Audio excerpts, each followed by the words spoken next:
महाराज जी जैसे कहते हैं कि जो भी आपकी कमाई है अगर 10% धार्मिक काम में जा रहा है। हाँ, तो जो 10% जिसको देगे वो भी नरक जाएगा, तुम भी नरक जाओगे। अधर्म के पैसे से कभी भी धर्म नहीं हो सकता।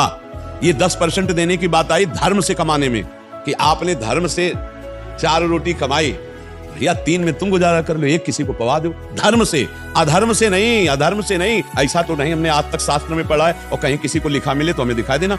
बचपन से बहुत से शास्त्रों का स्वाध्याय हुआ, बड़े संत महापुरुषों का संग हुआ, आज तक हमने ऐसा कभी नहीं पढ़ा कि पापाचरण से किए हुए कर्म या धर्म जो धनादि लिया जाए, दूसरे की हिंसा करके, छल कपट करके, बेविचार करके, मांस मदिरा आदि के सब नाना प्रकार के कुकर्माचरण करके तुम कुछ दान पुण्य कर दोगे या धर्म में लगा दोगे तो तुम पवित्र हो जाओगे, ऐसा नहीं। एक उपाय है, अपिचेत सुदुराचारो भजते माम अनन्य भाग साधुरेव समन्तव्या सम्यक व्यवसिता ऐसा। आज सत्संग सुना और आज मुझे पश्चाताप हुआ कि मैं बहुत गलत हूं।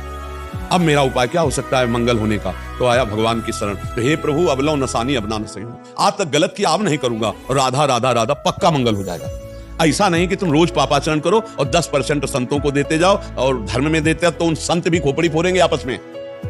पक्का पक्का संत भी खोपड़ी फोड़ेंगे आपस में, संत भी कलह शांति में फंस जाएंगे और वो तो नरक जाएगा ही और नरकगामी बना देगा दूसरे को। जैसा धन होता है वैसे ही मन बनता है। ये क्या हुआ? ये ऐसे ही नीच पुरुषों के द्वारा दिया हुआ धन और उनके द्वारा किया हुआ भंडारा, तो अन्न खा के देखो आगे नीचता। अधर्म के द्वारा कमाया हुआ धन कभी भी धर्म नहीं हो सकता। धर्म से कमाए हुए धन का दशांश दान करे, वो बात हम मानते हैं कि गौशाला में दे दिया, संतों को पवा दिया, अपनी मेहनत की कमाई से। हराम की कमाई, बेईमानी की कमाई जहां दोगे वहां बुद्धि भ्रष्ट कर देगा, वहां बुद्धि भ्रष्ट कर देगा। पक्की बात समझ लेना। कभी भी विष अमृत नहीं हो सकता, विष विष ही रहता है।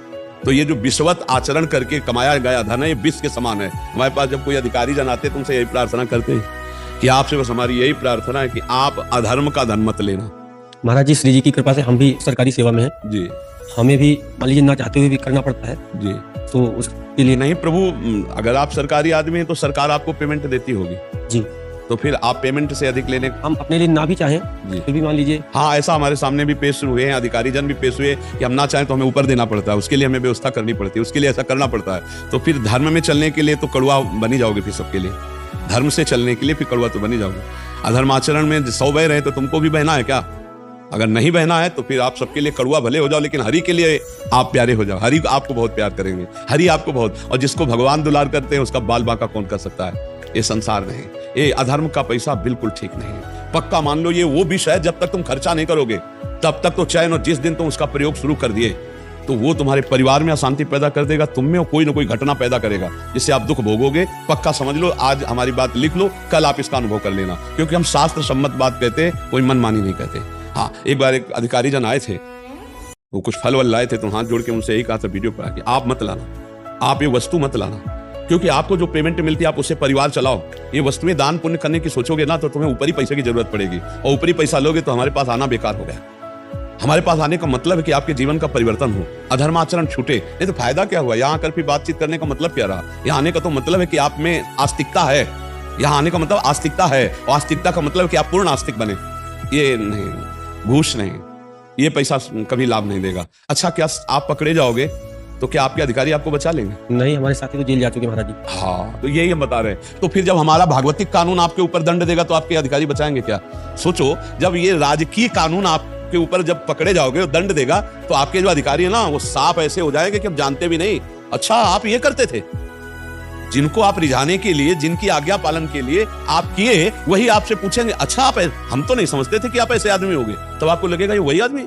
तो ये बात समझ लो, जब यहाँ कानून फंसाएगा तो वो नहीं काम आएंगे, तो जब भागवतिक कानून आपके ऊपर दंड देगा तो कोई काम नहीं आएगा। इसलिए थोड़ी देर कड़ुए बन जाना अच्छा है, लेकिन धर्म विरुद्ध आचरण करना। एक अधिकारी आए थे यहाँ, तो सब भगवान की कृपा से आते रहे, तो उन्होंने जब ऐसी बात की कि अब चाहे प्राण निकल जाए पर अब हम ऐसा नहीं करेंगे तो हमका सस्पेंड हो जाओगे। बोले 3 बार हो चुके, 3 बार हो चुके, और कितनी बार करेंगे? नौकरी छोड़ना पड़े लेकिन हम धर्म विरुद्ध आचरण नहीं करेंगे। बहुत ही वो मतलब हिम्मती वो ऑफिसर थे कि मेरे साथ क्या होता है मैं ये समझे सब। तो ये बात है कि अधर्म आचरण नहीं, घूस नहीं, दूसरे के द्वारा दिया हुआ। और इसमें क्या होता है, अधिक घूस वही दे सकता है जो दोषी होगा। निर्दोष आदमी, गरीब आदमी ये आपको ज्यादा घूस नहीं दे पाएगा। जो ज्यादा अधर्माचरण करता है वही आपको ज्यादा घूस दे सकता है। क्यों नहीं? हमारे जी कुछ ऑफिस में मतलब काम कराने के लिए एक प्रथा सी बन गई है। कुछ ऐसे काम है कि मतलब सरकारी ऑफिस में बिल्कुल इसके बिना होते ही नहीं है। अभी एक और प्रश्न भी था हमारे जी किसी का, आपका प्रश्न था शायद, मैंने उसको किया नहीं, बट बहुत लंबा चौड़ा उन्होंने किया था कि तो धर्म का पैसा जैसे हमारा, जैसे अपना जमीन का कोई काम हो, अपना दाखिल खारिज का हो, तो जो सरकारी फीस है 100, 200, 300, 400, लेकिन वहाँ 10,000, 15,000 डिमांड करते हैं। तो उसमें अगर नहीं करें, कुछ ना कुछ त्रुटि लगा के खारिज कर देते हैं, कुछ ऐसा चीज, और फिर अगर बार बार चक्कर लगाते हैं, अब क्या आप 10 बार आओ, जब फिर बंदा परेशान होकर क्या करे, क्या मैं पैसे दूं अपने धर्म के पैसे, मैं भी पाप का भागीदार बनूं क्या? पर क्या है कि अपना कार्य कराने के लिए लोग भी पैसे देते हैं और वो ऐसी परिस्थिति रखते हैं कि उनको अधिक धन की प्राप्ति हो, इसीलिए धीरे धीरे भ्रष्टाचार की वृद्धि होती चली जा रही है, इसीलिए अशांति बढ़ती चली जा रही समाज में, इसीलिए भ्रष्ट आचरण बढ़ते चले जा रहे हैं। आज हमारी मानसिक वृद्धि केवल धन पर लगी हुई है। कैसे धन, अच्छा धन से ही सब सुख मिल जाते हैं क्या? धन से कार खरीद ली, सब व्यवस्था कर ली, और जब कार में एक्सीडेंट हुआ और मर गए तुम, तो किस काम में आया तुम्हारा धन? तुम्हारा वो कार किस काम में आई? और किस काम में नाना प्रकार का बैंक बैलेंस, भोग विलासिता आई? आदमी ये नहीं सोचता है, खड़ी खड़ी महंगी कार में आग लग गई, अंदर ही जल के भस्म हो गए हो। ये नहीं सोचता है कि दूसरे के प्रति जो हमारा दुखद बर्ताव है, मान लो एक आदमी है वो 500 में जब काम चल जाता है और आप उसके 15,000 ले रहे हैं, 20,000 ले रहे हैं, तो फिर अधर्म पूर्वक हुआ ना।